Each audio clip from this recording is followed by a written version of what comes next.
Okay. Yes, I think so. Excuse me, Linda. Hang on a second. Yes? Is Miranda back yet? No, I'm on the phone with her now. She's giving me instructions on what to tell the journalists that keep calling about Bree and Peterson's divorce. The phone's been ringing all morning non-stop, and I'm going crazy answering questions. The other phone's ringing. I'll be with you in a second, Miranda. Don't hang up. Cunningham Brown Law Practice. This is Linda speaking. Yes, this is Miranda Cunningham's secretary. No, I'm afraid she's out of the office at the moment. Yes. Let me take your number. Bear with me a second. I'm just looking for a pen. All right. 0976 255 787. Sorry, could you repeat that? 0. Yes. Certainly, Mr. O'Connor. I'll have her call you back as soon as she gets back from court. Goodbye. All right, Miranda. Don't worry. I'll pass you back over to Linda. That was O'Connor. He said his client is not at all happy about the divorce settlement, and could you please call him back? I'll get it. Hello, Law Practice Studio. Al's got it. So, what do I tell the press about Breezy Bree's relationship with that football player, Lee Diggs? They've asked me if it's true that Peterson wants a divorce because he found out about Bree and Diggs' affair. Sorry, I didn't catch that. But Breezy Bree, Mrs. Peterson, is not our client. We're looking after her husband's, her ex-husband's, Mr. Peterson's interests. So I'm afraid I can't answer that question. I don't think so. But the problem is, I'm not entitled to disclose that information. Not to worry. Goodbye. Okay. Okay. Oh, no. Miranda, my battery's running out. Can I call you back from the office phone? Great. I'll see you in a minute then. Bye. They're all after some juicy gossip. They've even asked me if Diggs has scored more goals this season thanks to Breezy Bree. What kind of a question is that? How should I know?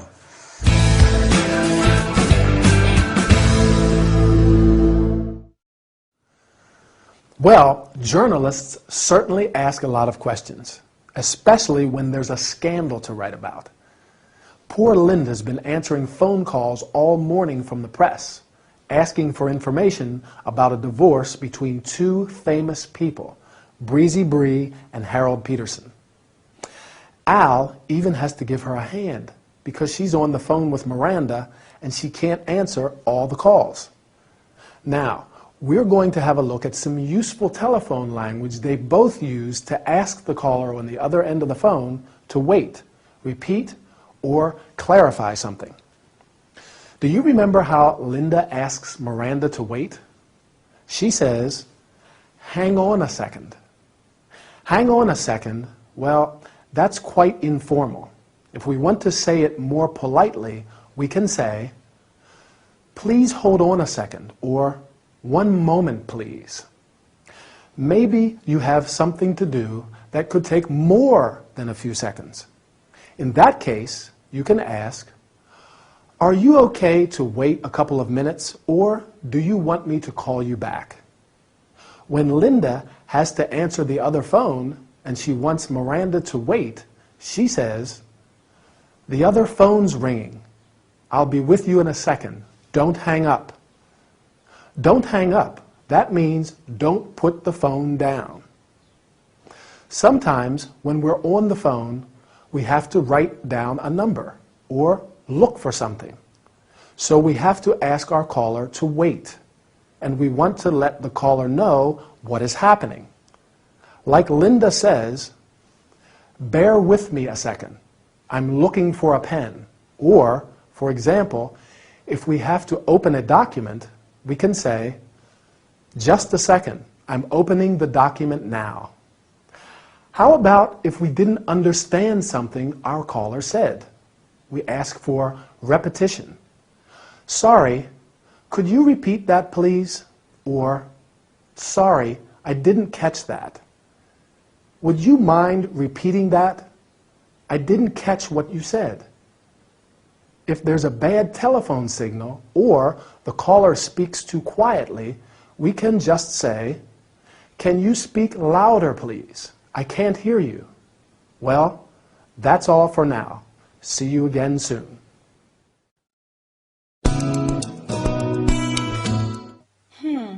I see. Don't worry about next month's hearing. Everything is okay. No, I don't think that's necessary. What, Friday? No, it's not a problem. Friday will be fine. Is there anything else I can help you with? Good, okay. What time are you arriving in London? At 3? So you'll be here at 4. Could you confirm that appointment on Thursday? Yes. Sorry, I have to leave you now. I'm expecting another call. Sure. We'll expect you on Friday, and don't forget to give me another ring on Thursday. Thanks for calling. Bye. Oh, I can't believe this.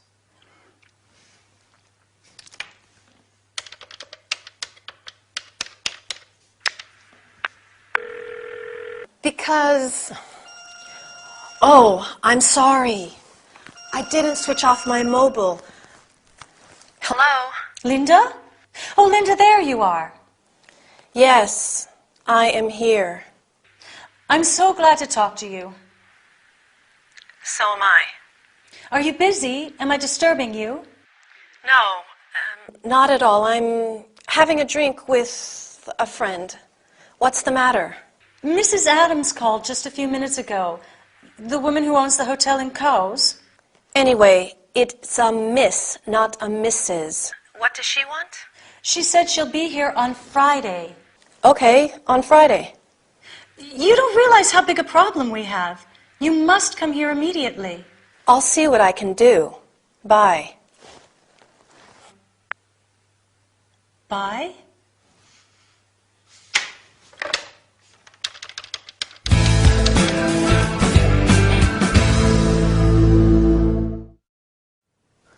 Hello there. How are you feeling?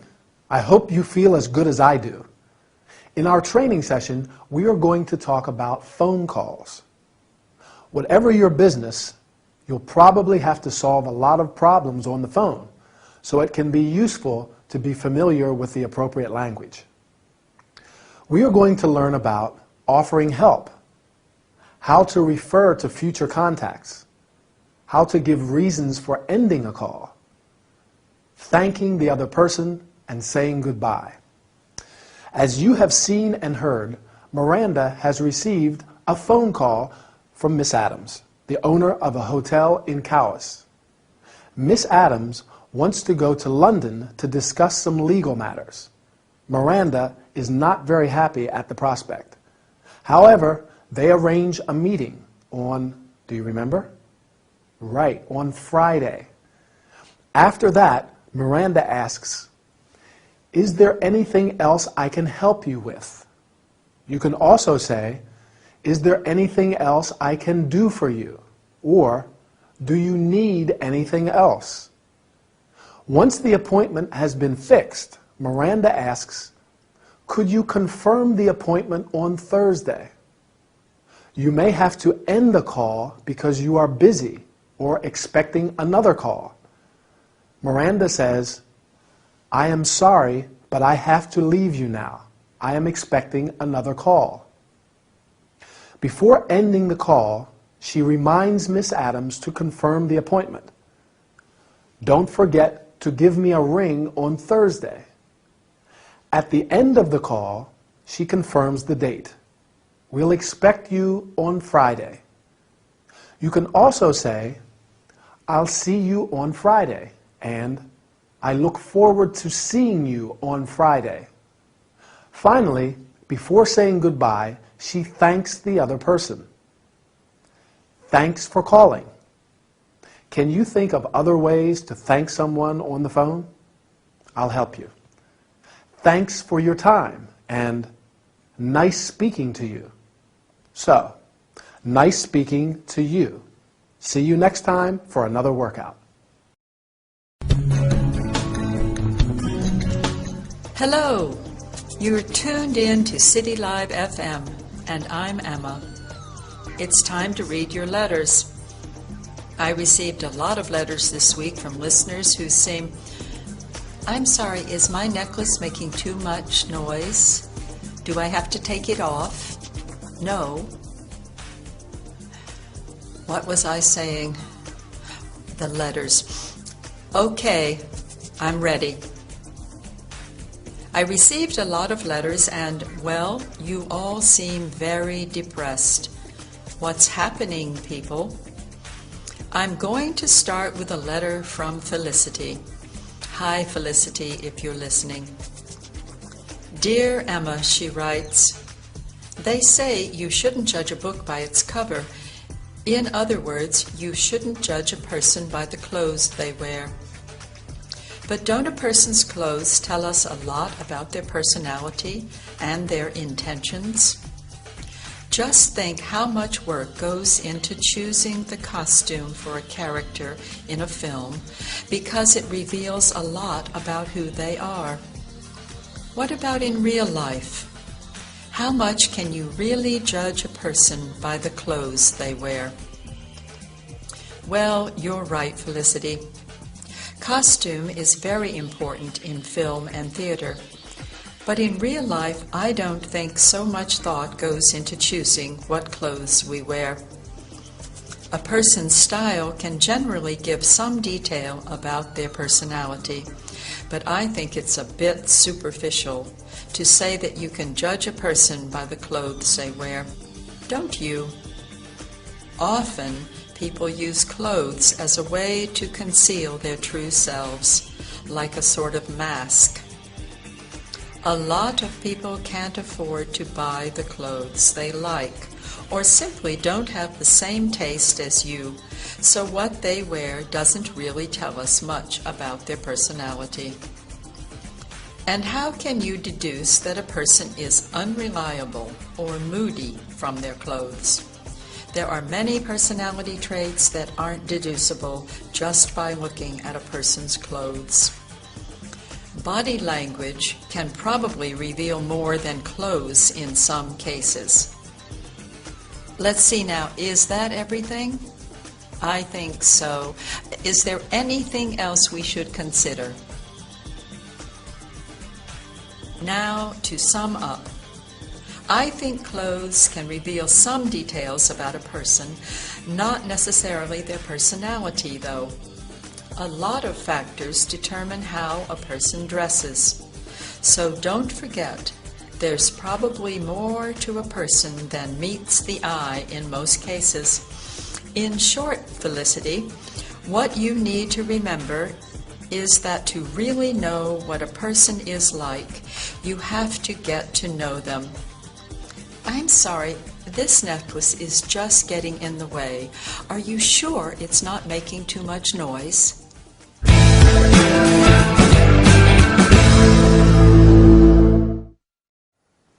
Hi, and welcome back. Do you know that saying, you can't judge a book by its cover?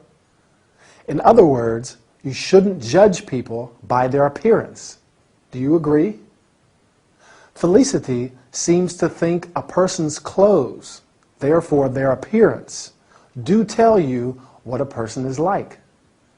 But our agony Aunt Emma gives her a few things to think about, and then she sums up her thoughts on the matter.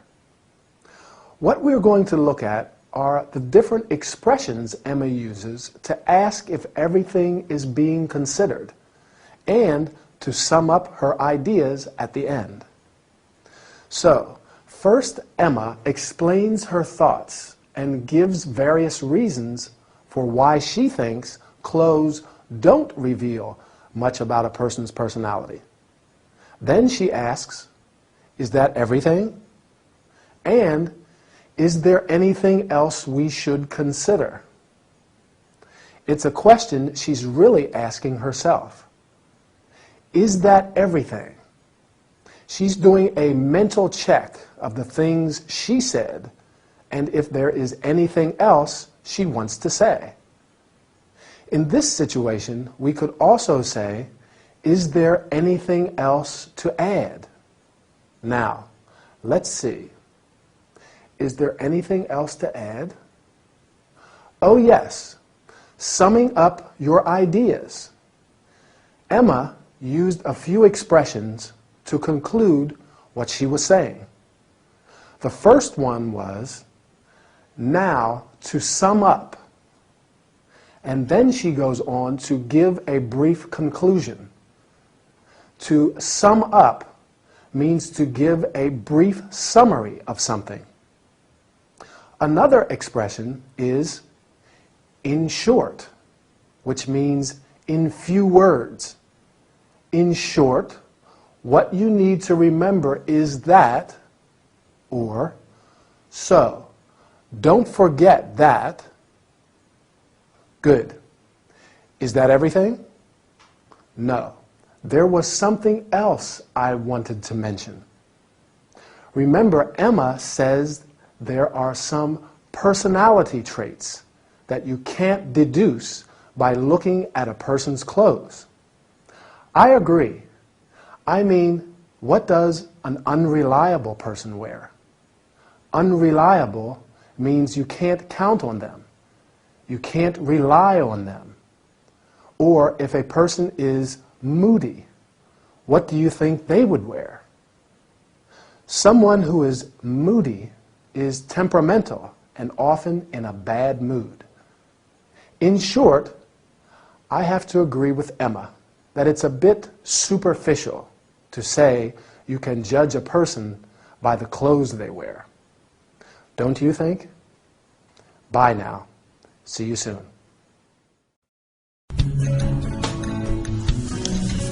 Where is that letter? Oh, here it is. Okay, I'm ready. Hello. I'm so glad you tuned in. Welcome to another program with me, Emma, on City Live FM. I'm glad you tuned in because I have a very interesting letter from one of our listeners. I'll read it out here. Is it just me, or are people extremely rude nowadays? Yesterday, a colleague spilled an entire cup of coffee on my new suit and did not even say, "I'm sorry." I don't expect people to stand on ceremony, but what happened to the times when people used expressions like, "Excuse me," "Please," "Thank you," "You're welcome"? Young people show no respect for elders and betters. Since I find all this very upsetting, I need your advice. Yours sincerely, Mark Graceful. Well, dear Mark, I hope you are listening. Thank you for your letter. You bring up a very important issue. I know how you feel. This very morning, I had my hair done, and my hairdresser was so offhand. Ladylike and gentlemanly behavior is not only correct, it is a way of showing respect.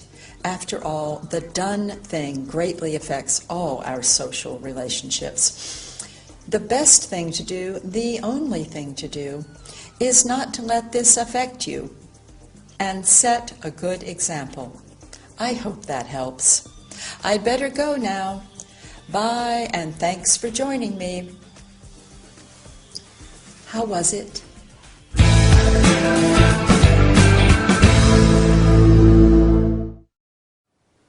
Hi and welcome. Are you okay? You've got troubles. Don't worry, as today you met Agony Aunt Emma, who can solve all of your problems, or almost all of them. Today we are going to learn about terms and expressions related to behavior, manners, and body language. Emma received a letter from a listener who complains about widespread bad manners. He says that people are extremely rude. Rude means not polite, offensive. Anyway, he does not expect people to stand on ceremony. To stand on ceremony means to behave in a formal way. The listener regrets the fact that expressions like excuse me, please, thank you, you're welcome are no longer used, and that young people show no respect for elders and betters. Elders are older people, especially those with social standing, and betters are people of a higher rank or social position than you. Emma is in total agreement with Mark. That very morning, her hairdresser was offhand. Offhand means not friendly and showing a lack of interest in other people. Emma says that a ladylike and gentlemanly behavior is correct and a way of showing respect. Ladylike and gentlemanly means in a way appropriate for a lady and for a gentleman. Did you notice Emma's body language? Body language plays an important part in communication. Emma uses many different facial expressions to stress what she's saying. For instance, at the beginning, she titters, or we could say she giggles or laughs. When she wants to show disapproval, she twitches her nose. She makes little movements with her nose. And when she's surprised, she raises her eyebrows. Eyebrows are the lines of hair which grow above each of your eyes. Anyway, I am afraid our time is over. Keep practicing your English language, and I'll meet you in our next training session. Goodbye.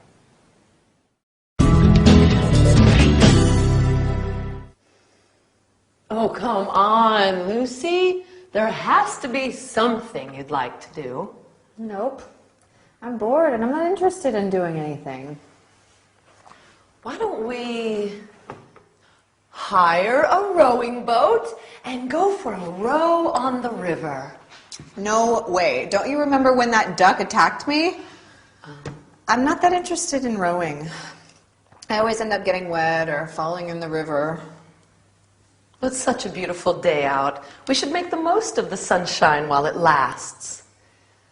Let's go to the swimming pool for a swim.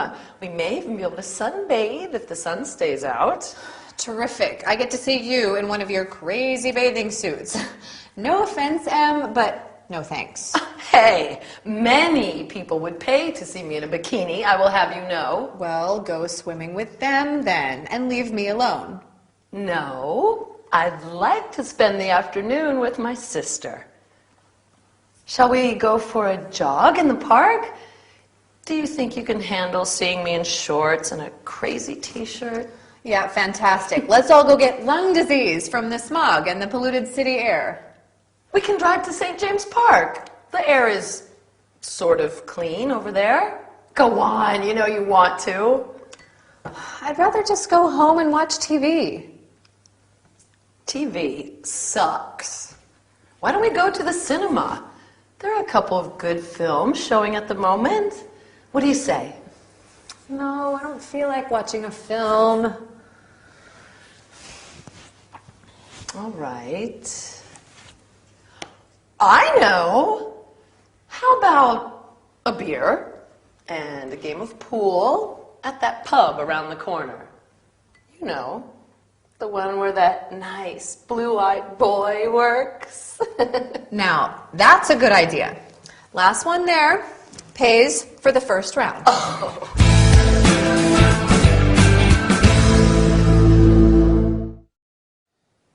Hi there. What a lot of patience Emily has with Lucy. She's there making lots of suggestions, trying to cheer her up, and proposing an activity they can do together. And all she can do is find excuses and complain. Let's explore those expressions Emily uses to make suggestions. And we'll take a look at how Lucy refuses and then finally accepts her proposals too. First, she says, why don't we hire a rowing boat? Why don't we? I could say, why don't we go for a coffee? Or, why don't we go to the cinema? That's another one of Emily's suggestions. But Lucy says, no way to the idea of the rowing boat. She's really against that idea. She isn't keen on being attacked by another duck, I think. And she doesn't feel like going to the cinema. To feel like doing something means you'd like to do it. I'd like to go for a walk in the park. I feel like going for a walk in the park. I don't feel like watching TV. Lucy doesn't feel like going to the cinema. She doesn't feel like doing anything, it seems. Emily makes a few more suggestions. Let's go to the swimming pool. Let's go. Let's is a good one. Let's watch a film. Let's have a drink. Terrific. That means you like the idea. Lucy uses it sarcastically, though. Terrific. She doesn't like that idea either. Shall we go for a jog? Shall we? This is a question, so you ask, shall we go into town? Shall we go to the park? It's a beautiful day. And the suggestion Lucy liked the most, how about a beer? How about a cup of coffee? If we want to suggest an activity, we say, how about going to the pub? How about playing a game of pool? Remember Lucy's reply? Now that's a good idea. Let's have a look at some replies. That's a good idea. Terrific. Fantastic. Or, I'm not very keen on rowing. I don't feel like watching a film. I'd rather stay at home. I'm not interested in doing anything. What a bore. Let's take a break now. See you next time. Bye. So I am in need of a vacation. Some time ago, I reserved a place on your tour, Wonderful Australia. Sure, great choice. You will enjoy some of Australia's most cherished sites. It seems interesting. This tour will take you to visit stunning deserts, so red you will wonder if the color is real. Mile upon mile of awe-inspiring deserted beach. Wow! Lush rainforest, the Great Barrier Reef, and some of the most cosmopolitan cities. I am seeking something out of the ordinary.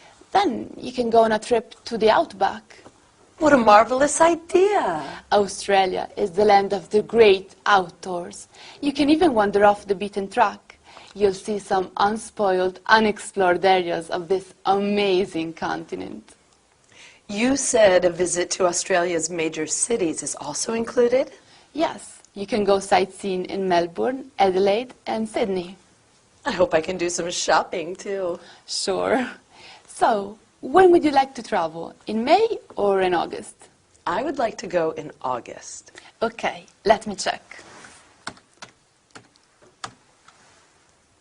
Yes, you can confirm your reservation right now if you wish. Sure, I can't wait to go. I'm sure you'll experience an unforgettable journey.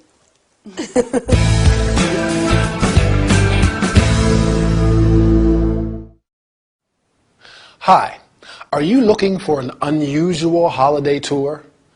Do you like adventure, wild nature, and unforgettable places? Fine. You are in the right place at the right time, as today we are going to talk about it. We are going to learn about terms and verbs related to traveling, how to describe places. Emily is in need of a vacation, and some time ago she reserved a tour. The travel agent says, "You will enjoy some of Australia's most cherished sights." Sights are places of interest, especially to visitors. In Australia, Emily can visit stunning deserts and miles of awe-inspiring deserted beach. You say awe-inspiring when you feel admiration for something. Stunning means extremely impressive or attractive. There are many adjectives that you can use to describe beautiful places, such as unique, unforgettable, amazing, magnificent. As Emily is seeking something out of the ordinary, that means she's looking for something unusual, different. She will be able to go on a trip, a short journey, to the outback. The outback is the heart of Australia. There is also the opportunity to wander off the beaten track. Off the beaten track means in a place where few people go, far from the main roads and towns. There she can enjoy the unspoiled, unexplored areas of this amazing continent. Unspoiled or unspoilt means uncontaminated, not damaged by progress. Finally, she can also go sightseeing in Australia's major cities. Can you guess what sightseeing means? Right, it's visiting interesting places. You can go or do sightseeing. I'm afraid I got a bit carried away. I have to go now. See you soon for another English workout. Bye.